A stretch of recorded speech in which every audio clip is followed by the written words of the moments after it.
ఒక మనిషికి గుండె ధైర్యాన్ని, కొండంత ధైర్యాన్ని ఇవ్వగలడో లేదో అలాంటి వాళ్ళు ఎంతమందున్నారో నేను చెప్పలేను కానీ, నిలువెల్లా మనిషిని నేలమట్టం చేసేసి చావు దాకా తీసుకెళ్ళిపోయే కొన్ని పదాలున్నాయి.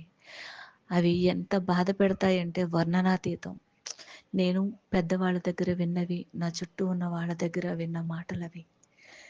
నువ్వేం చేశావు? నీ వల్ల ఉపకారం ఏంటి? నువ్వు పుట్టాక, నిన్ను చేసుకున్నాక, నీలాంటిది తల్లయితే ఆ పక్క వాళ్ళు వీళ్ళు, వాళ్ళ అమ్మలు వాళ్ళు, వాళ్ళ నాన్నలు ఎంత బాగున్నారో, మీరు ఇలా ఉన్నారు అనే కొన్ని పదాలున్నాయి చూసారా? ఇవి ఎలాంటి మనుషులనైనా సరే అధపాతాళానికి తొక్కేస్తూ సమాధి కూడా చేసేస్తాయి. నాకు తెలిసింది ఒకే ఒక్క నిజం. కానీ పెద్దవాళ్ళు పిల్లలు పుట్టినప్పుడు వాళ్ళని పెంచే విధానంలో చేసిన పొరపాట్లు, వాళ్ళు ఎదిగేటప్పుడు ఏ విధంగా ప్రవర్తిస్తున్నారు అనే విషయం తెలుసుకోకపోవడం వల్ల చేసే పొరపాటు, వాళ్ళని పెళ్లి చేసే సమయంలో సరిగ్గా వాళ్ళకి అన్ని విషయాలు తెలియజేసి చెయ్యకపోవడం వల్ల మనం లక్షలు కట్నం ఇచ్చాము, కడుపు నిండా తిండి పెట్టాము, అన్నీ చూసాము చేసాము, అది ఈరోజు తింటే సాయంత్రానికి తెల్లారాక వెళ్ళిపోతాయి బయటికి, బట్టలు చిరిగిపోతాయి, నగలు బీరువాలో ఉంటాయి, డబ్బు ఎక్కడో ఉంటుంది. ఇది కాదు నువ్వు ఇచ్చిన క్యారెక్టర్, నువ్వు పంచిన నీతి నిజాయితీ మంచితనం త్యాగం ప్రేమ, ఇవి అసలు ఏవి? ఇవి ఎప్పుడైనా మీరు పంచారా? సమాజంలోని ఎలా ఉండాలి, ఎలా పడిపోతే ఎలా లేవాలి అనే నేర్పిన వాళ్ళు, అలాంటి పుస్తకాలు చదివిన వాళ్ళు ఉన్నారా? ఎప్పుడు స్తోత్రాలు చదువుకుంటూ మంత్రాలు చదువుకుంటూ జీవితాన్ని గడిపేస్తున్నామే. పోనీ మంత్రార్థం అయినా ఏమైనా తెలుసా?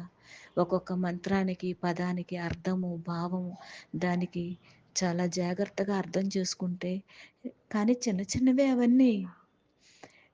నీ కోసం నువ్వు బతక్కు, ఏమీ ఆశించి బతక్కు, తర్వాత ఎవరి నుంచి ఏ ఏ సేవని కోరుకోకు, ఇవే ఉంటాయి అందులో. నువ్వున్నావు అమ్మా మహాదేవ, మీరున్నారు మీరున్నారు మీరున్నారు అనే ఉంటాయి అందులో. నాతో రా, నాతో ఉండు, నేను ఉన్నంతకాలం నాతో ఉండు అని ఉంటుంది. ఎందుకు ఆ ఒక్క పదం మనం తెలుసుకోలేకపోతున్నాము? ఎన్ని సంవత్సరాల వయసు ఏవైతేనేముంది, మనం ఆ వయసు దండం పెట్టామా, ఏదో చేశామా, మన ఆత్మస్థైర్యం మనకే లేనప్పుడు మన ముందు తరాలకి మనతో ఉన్న వాళ్ళకి మనం ఏం చెప్తాం?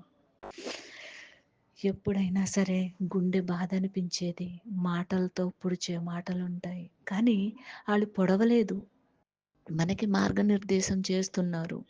నువ్వేం చేశావు? అంతా భగవంతుడే చేస్తున్నాడు, నీ నుంచి ఆయన చేయించాడు, నీకు ఈ బంధాల నుంచి విరక్తి భావాన్ని కలిగించి విముక్తినిచ్చాడు అని తెలుసుకుని బయటకు వస్తే నువ్వు అదృష్టవంతుడివి. అది ఆడైనా మగైనా సరే. లేదు, నన్ను ఇలా అన్నారు, అంత మాట అన్నారు, ఇంత మాట అన్నారు, కూలిపోయి కుమిలిపోయి ఈ శరీరం అంతా రోగగ్రస్తం చేసుకుని బ్రెయిన్ పనిచేయకుండా చేసుకుంటావా? అది నీ ఇష్టమే. ఆ చిరునవ్వు నవ్వుతున్న ఆ భగవంతుడు ముఖం చూడు.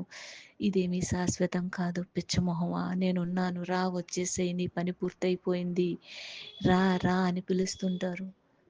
ప్రయత్నం చేస్తే ఆయన దగ్గరికి చేరుకోవచ్చు. మన మనసుని ఆయన దగ్గరికి పంపొచ్చు మెయిన్. ఓం శ్రీ గురు రమణ.